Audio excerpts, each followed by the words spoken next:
Good morning everybody and welcome to another trucking vlog. Thank you very much for tuning in. Thank you very much for subscribing, liking the videos over the past couple of weeks. If you're new to the channel, I'm a HGV driver, HGV class 1 driver, and I mainly do container work. And hopefully that does change over the next couple of months as the sort of busy period gets a bit quieter and we can pick up some different style of work, but stay tuned for that one. Subscribe if you want to see that sort of stuff going on. But as you can see, we're starting the vlog a bit differently this morning.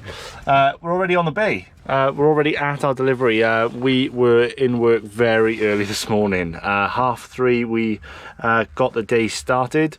Powered on up from Suffolk to Sutton on Ashfield, or Sutton in Ashfield, however you describe it. Say it, whatever. I should know because I used to deliver around this area quite often. Back in like 2022, used to deliver steel up here all the time, and then we used to power on up to Lockerbie, where we pick up a load to go to Aberdeen, and then back down Aberdeen, pick up a load in Lockerbie to go down south. So it was quite a common delivery to start my week, believe it or not. But yeah, hope you're all doing well. It's going to be a bit of a different vlog today, as I've already sort of explained, because we're starting it basically in the delivery already.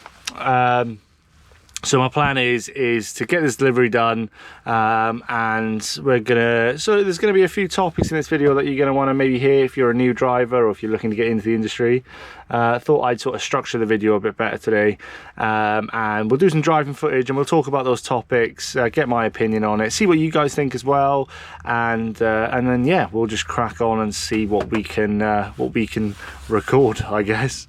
But yeah, I very much doubt we'll be going to Felixstowe today. I'm hoping it's going to be back to the yard, but if we do go to Felixstowe, it's going to be very interesting, because I think time just won't be on our side. It's pretty simple.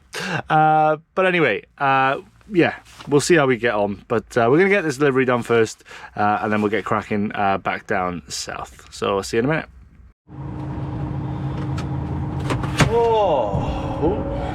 So then, we are now finished delivering, and it's time to head on back out of this place. And basically, yeah, get back towards Felixstowe. Really, that is the aim right now. Just 2 seconds. Yeah, right. So yeah, it was a very early start this morning, as I mentioned, and I'm really feeling it. Managed to get a pretty decent sort of nap in. As I was getting offloaded, that I really could have done with it being like one of those 3-hour tips rather than just like an hour and 50 minutes, because it's nice to just, I'm the sort of person that likes to be awake when they finish offloading me, because I hate being woken up by, you know, that driver, we're done. So yeah, it's not ideal, but yeah, I mean, sometimes you're sort of not proper sleeping, you're just sort of like sleeping one eye open basically to try and listen out for them finishing. But yeah, it's alright. But we're going to talk about a few topics in today's video, and I think a lot of it's basically going to culminate, whatever the word is, in basically what I recommend this job to anybody new joining the industry, essentially. And yeah, it's not going to be, you know, I'm going to go through a few different topics, and then in the end, then we'll basically, I'll tell my opinion on if I suggest it and whatever, basically. So essentially, we'll start off with how, or my tips really on whether you. Oh, I need to learn how to talk. Right, yeah, my tips on scoring your first job in the industry. And basically I'll talk a bit about how it happened with me. So I passed my test when I was 17, and you're probably wondering how. Because in the UK you have to be 18, right? So I passed my test at 17 because I joined the army at 16, and it was a part of my trade training to complete my licenses. Now, I wasn't a driver, I was a communication specialist, and yeah, a part of the job that we had was we had to be sort of fully qualified with our licenses, etc. So it was a bonus. It was it probably helped out because I sort of knew what I wanted to do once I'd left. So that's how I went about getting my licenses. Now there's all different types of ways to get your licenses. There's apprenticeships out there now that you can do with certain companies, and so they were definitely more prominent during the apparent HGV driver shortage that happened not so long ago. That has apparently all disappeared now, if you listen to the media. And then you've got your own way of doing it. You can go and pay for it yourself, and then yeah, that's pretty much. You might be able to get government funded. I'm not sure if they stopped that. There was a time where the government used to fund it for certain people, depending on your whether you met requirements, etc. Now, those are the ways to get a license. Now, the problem everybody has is when they get the license, it's basically just a ticket, and then you've got to go and utilise it. But unfortunately, we work in an industry where a lot can go wrong very fast, and the risks are never zero, but they're very minimised through experience, and that's why people always struggle to get their first job within the industry. Now, obviously, I had driven HGVs during my time with my unit in the army. I'd driven all types of vehicles, so I had the basic level of experience for me to go to a bigger company where I was living at the time, and I'll mention because why not? Owens Group in South Wales. So I sort of met the minimum requirements. So they didn't really. They considered them, but the people don't necessarily take them as a first choice, new passes essentially. But because of my military experience and because I'd had minimal experience driving HGVs, etc., they were more than happy to give me an opportunity and to prove myself, really. So I'd done a driving assessment with a guy called Steve Wookey, very nice guy, and to be fair, for as much as it was the company that scored a chance on me, Steve was the driver trainer at the time, and the decision was ultimately down to him, and all hats off to him. He took a chance on me, and it basically set me up for every job I've done since leaving that company. So I can only thank him, and I have thanked him in person as well back then. But yeah, so that's how I done it. Now, my suggestion for anybody scoring their first job that has no experience at all, you've literally just passed your test, it's to go to a relatively bigger company. It doesn't have to be the biggest. I mean, some of the bigger companies don't even look at new passes.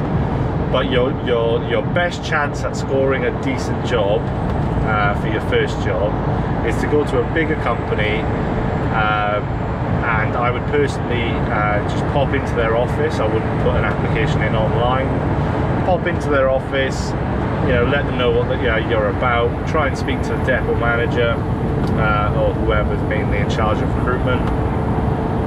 fight your case, show that you're keen, show that you're in it for the long run, and you know that you're likely to get a chance, especially when the fleet is running 24/7. They need drivers to basically cover their runs and stuff like that. And another tip for it as well is they might be, because of the industry, the state of the industry, that crane is doing weird things. That it's leaning to the side. He's got a flat, is he, or something? That's not right, is it?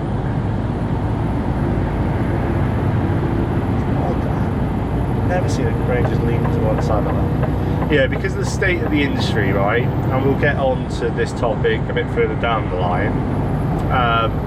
But essentially,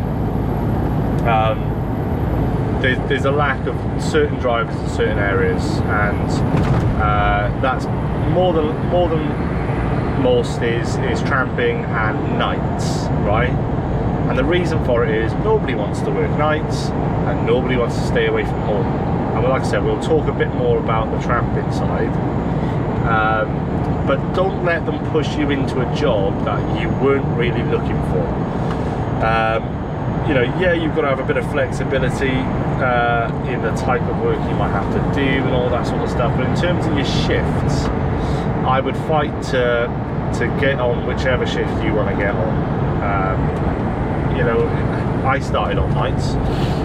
I was a day driver for 2 weeks with a driver called Mel, and I hope he's still driving because he was an absolute legend. And he taught me for a solid 2 weeks, and I learned. He basically taught me the ropes, right? Taught me the small little tricks of the trade, reversing, you know, strapping loads, all that sort of stuff. Everything was explained to me. The entire shebang was covered. It was great. All right. And yeah. So don't let them push you into that, because I mean, like, sorry, let's go back to that. I lose my train of thought sometimes.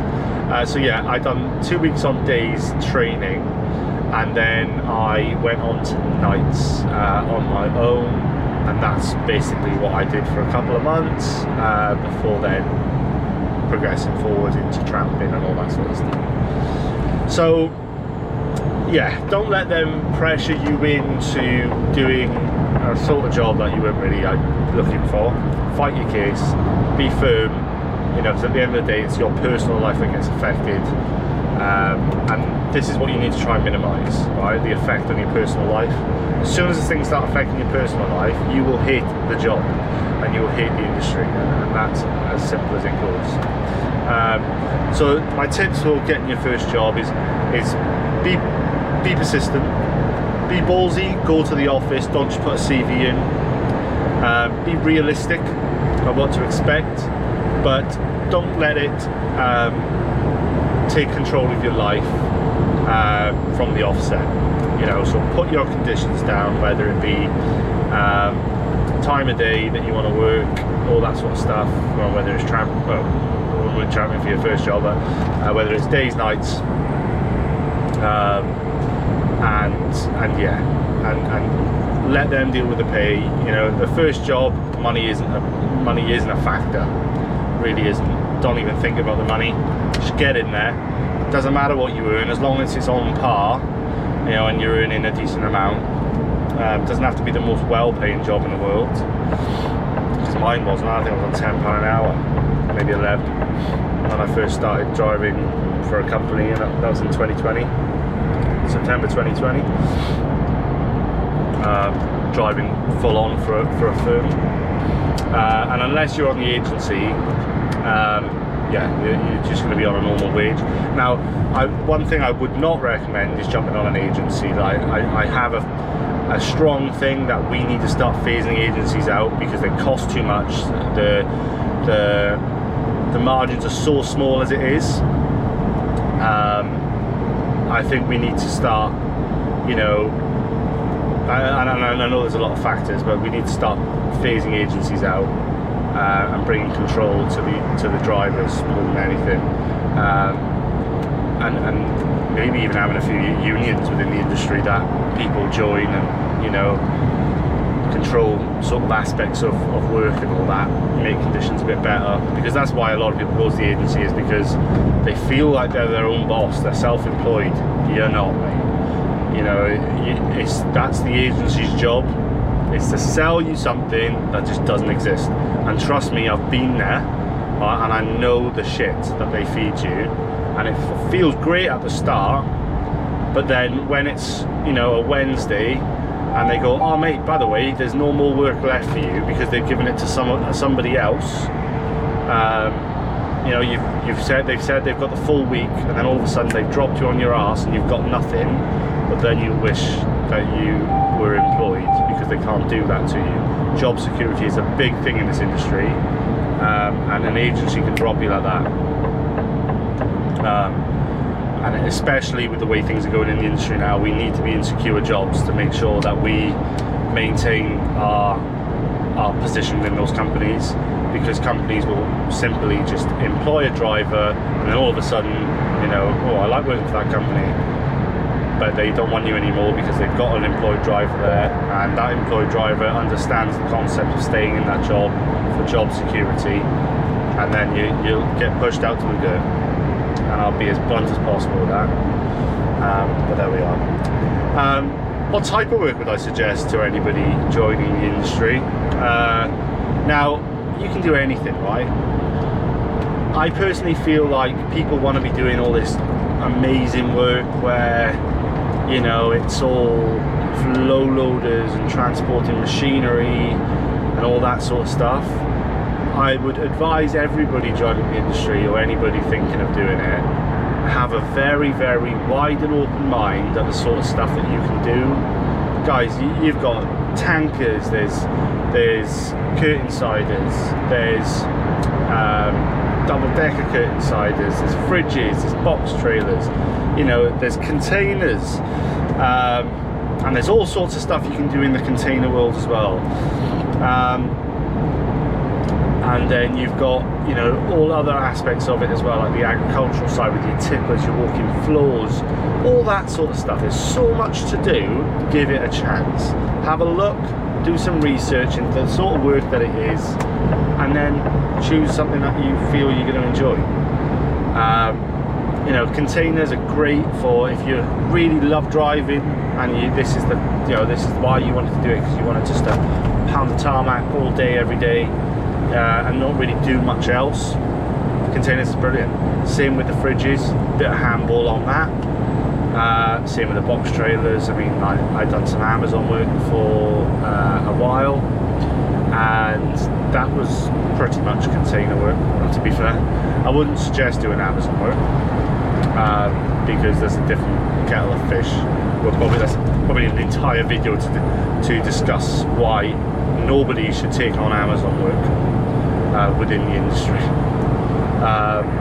and that is only my personal gripe towards it. But yeah, we'll talk about that at another time. But yeah, there's so much out there for you guys to do. Don't just have that mindset that, oh, I've seen that, it looks really interesting, I want to do all the heavy shit. Because firstly, a lot of people, a lot of companies won't take you on as a new pass. Simple. They look for a lot of experience. I mean, I've got a little bit of experience, right? And not so long back, I applied for HC Wilson in Suffolk. They said they would send me an application, and they never did. So, it is what it is. I ended up working for A Plazas, and, you know, I really enjoy the job. It is what it is. Do you know what I mean? Like, sometimes they just ain't interested, and you've got to expect that, because companies like that they've got their niche. They have got their niche. They've got their drivers that they like to use, and unfortunately, you know, you've either got to bide your time or you just got to find something else, and that's the reality behind that. Okay, next. Would I recommend would I recommend tramping? Yeah, would I recommend tramping?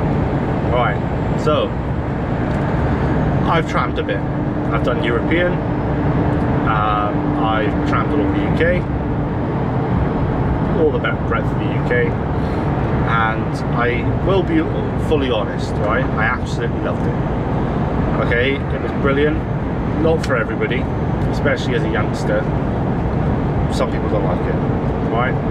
Now, as I said, my background, I come from a military style background where you know, I used to go on exercise, living in confined spaces, you know, and I enjoyed my own space. Okay, I enjoyed having a box room at times in the military, that I could just enjoy myself and just be in my own little space. Right now, it's not for everybody, but I sort of related it a lot to being in the military. And when I left, I struggled a little bit with just bits. I wouldn't say mental health, but I struggled a little bit with purpose. A purpose, and I felt being a tramper, I was performing well. You know, I was getting the loads done that Owens wanted me to get done. I was happy to do London, and there were so many people that weren't happy to do that. And yeah, they simply just, I felt like I had a purpose for the company. You know, my truck was nice, I was loving it, liked taking care of it. God, I washed it pretty much every 2 days, and I really enjoyed it. Okay, now there's all different types of work, and I think, you know, every work that I've done tramping in, I've enjoyed it. All right, and I personally feel it's down to the military side of my brain that I'll never ever get rid of. It's impossible to get rid of it, and it just enjoys having my own space, being able to, you know, just live in my own environment, and I think that's why I enjoy it. Right now, I'm not tramping at the minute, and the reason why is, and this is something to consider, is family life. I might enjoy tramping, but family life always supersizes it. Because at the end of the day, if you've got family, then you need to be there for your family, and tramping doesn't allow you to do that.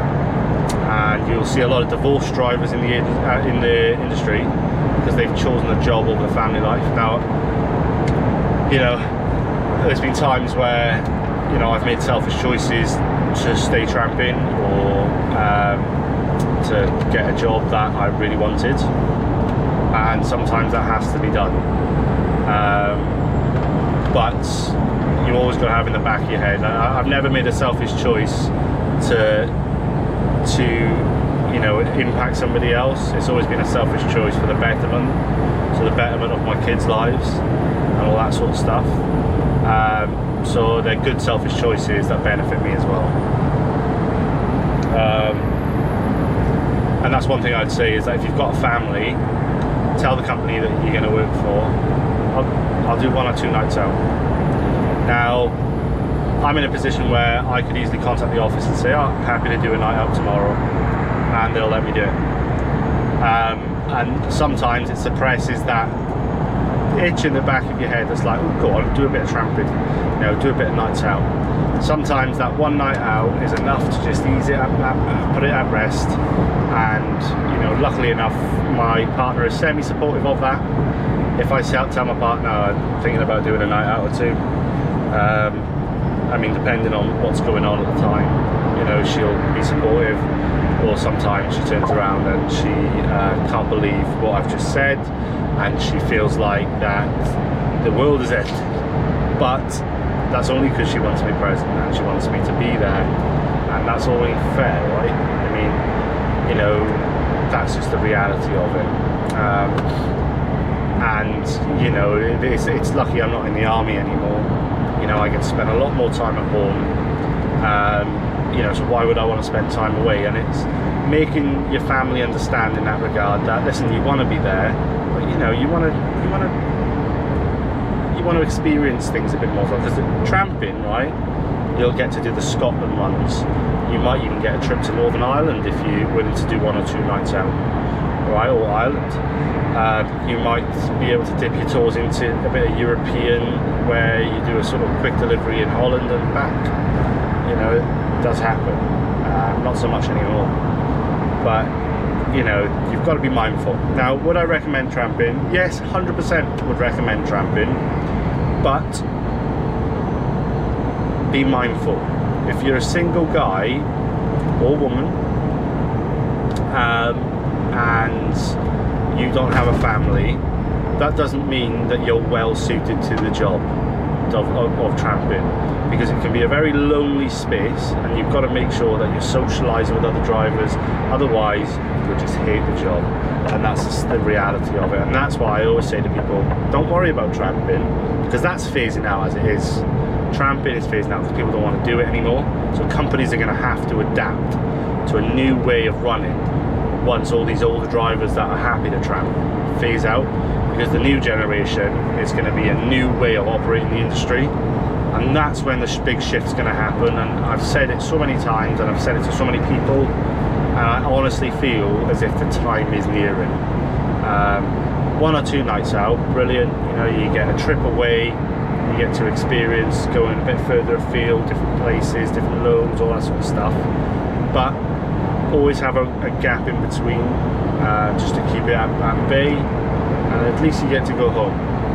You get to go home, you get to go and see your family, and you're not just stuck in a box for a week. Alright? That's my suggestion for it. The next one is ADR worth it? I had my ADR. I personally don't feel that it's worth it, unless you're a company that does ADR every day and you've got an ADR bonus that goes with that.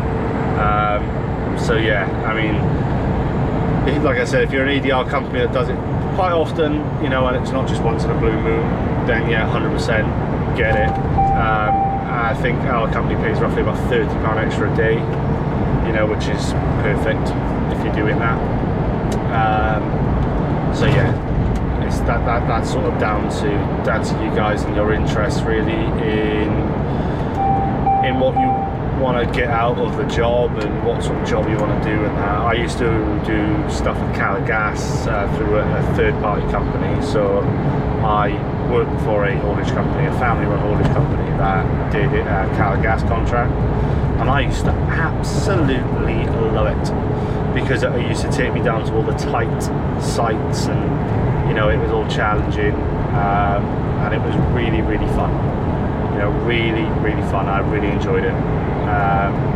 But then there's other work that I've done ADR wise that's just been like, this is a load of pile of shit, and I can't wait to finish the day. So it's up to you. Research it before making any decisions if I was you. Personally, there's no trucks on there. Yeah. Right, and that's going to culminate to what I recommend the industry to anybody as a whole. My answer is,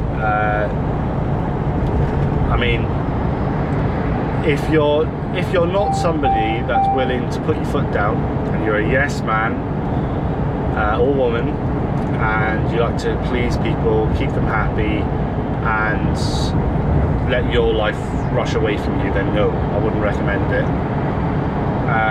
You have to be the sort of person that is, yeah, happy to work, but when somebody takes the piss, you put your foot down and you say, nah mate, that ain't happening.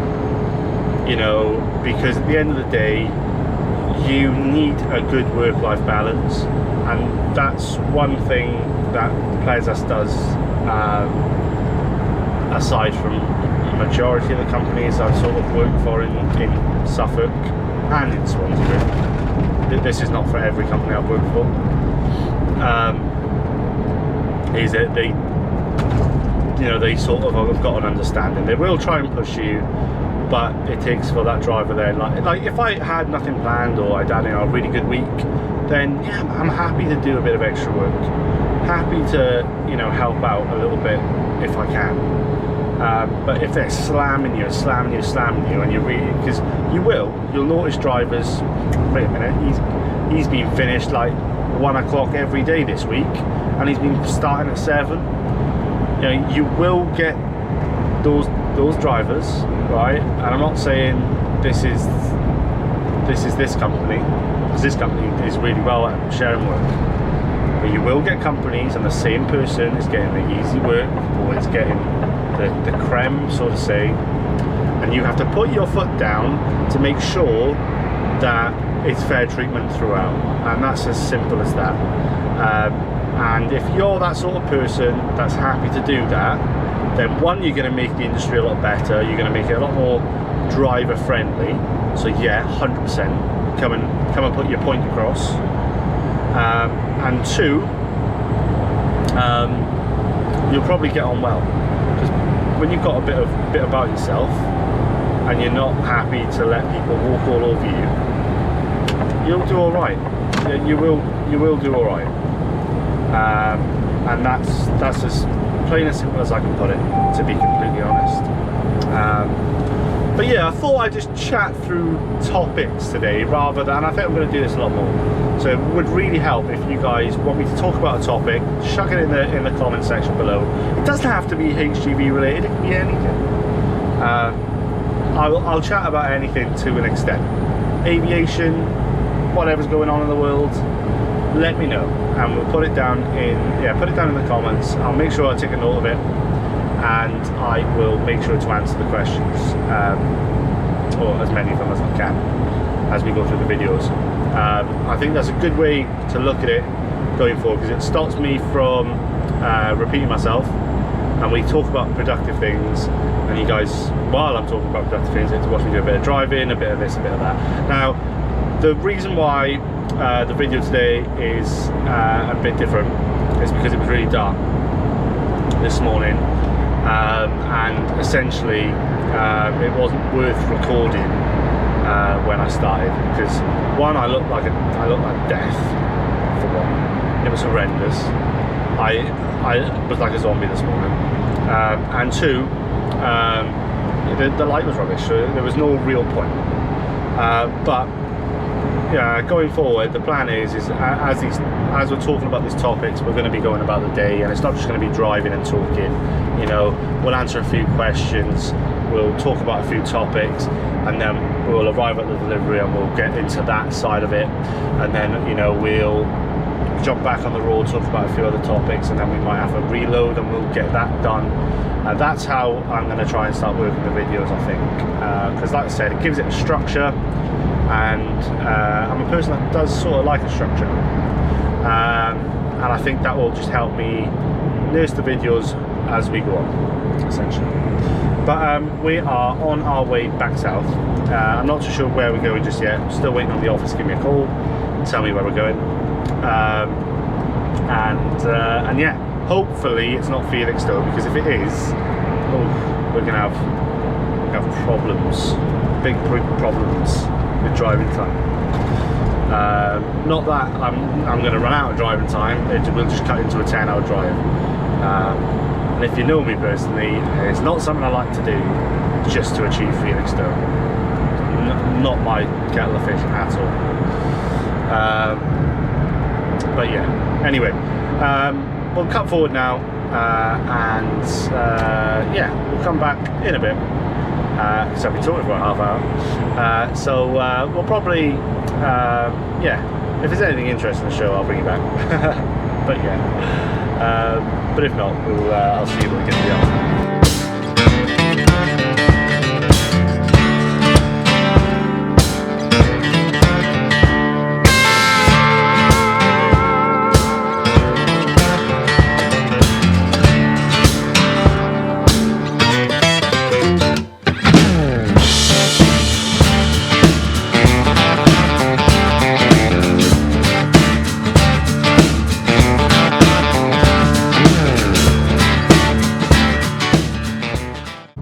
Guys, that is us now coming in to the yard.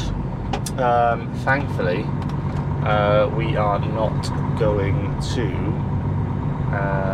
Felixstowe. We're not going to Felixstowe, thank God.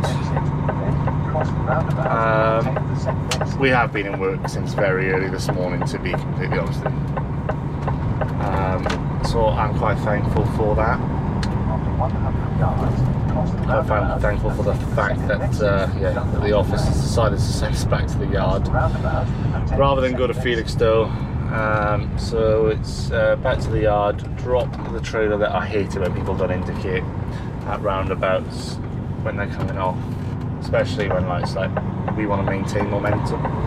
But yeah, as I was saying, literally into the yard, drop the trailer, ask them if there's anything else they'd like me to do, pray they don't. And yeah, it's done. It's currently 1:15, you know, so yeah, it's an early finish, but we've been in work a while. What it feels like anyway. Like I walked to work this morning, so I woke up at 3:30, and I was in the yard by about 4 o'clock, which gives you a slight little idea of how close I live to the yard, which is very, very convenient indeed. Don't know if I'll always have that luxury, because the boss might relocate at some point, I suppose. But for now, it's absolutely brilliant. It works really well. Especially, we only have one car at the minute, so my partner with the little one, you know, they get to go out, I suppose. It does. I do try and battle it sometimes, because sometimes I'm not a fan of walking to work, especially in the early hours where, you know, it's not as if the UK is the safest place at the minute.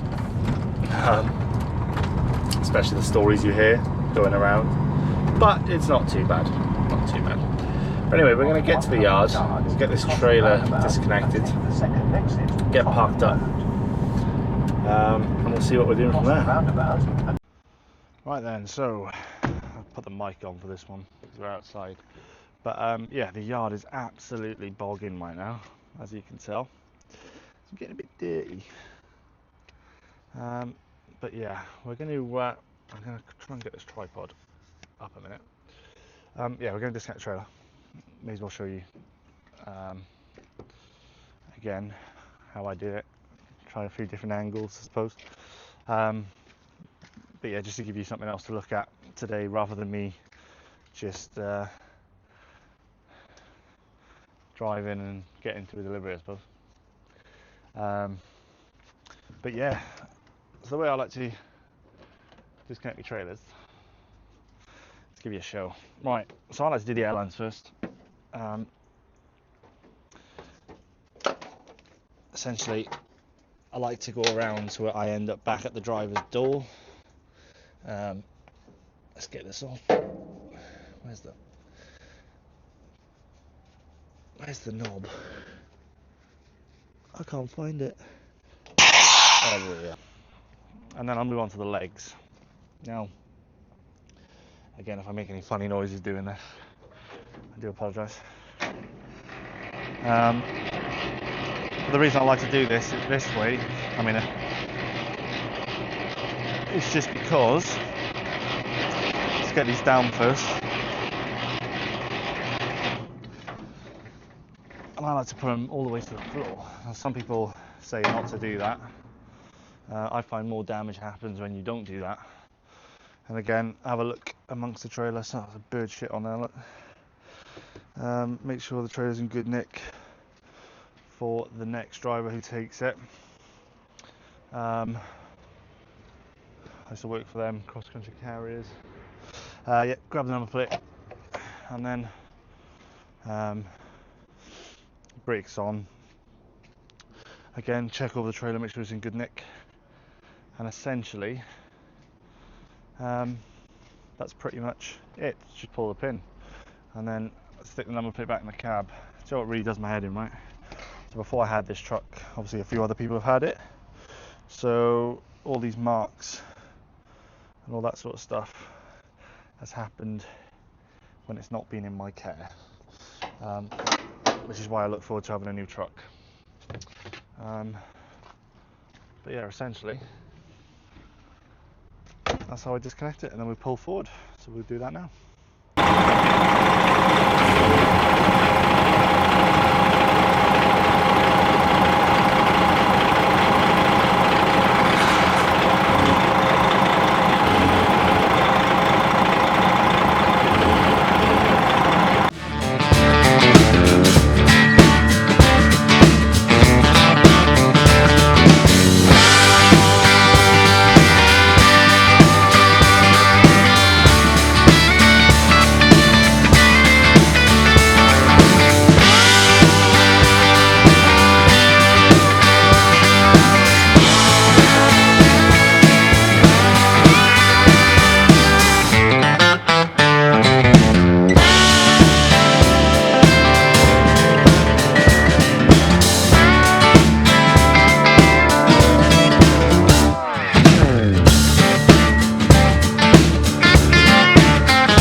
that is us done, guys. We'll turn off the red lights, we'll come back on in the morning.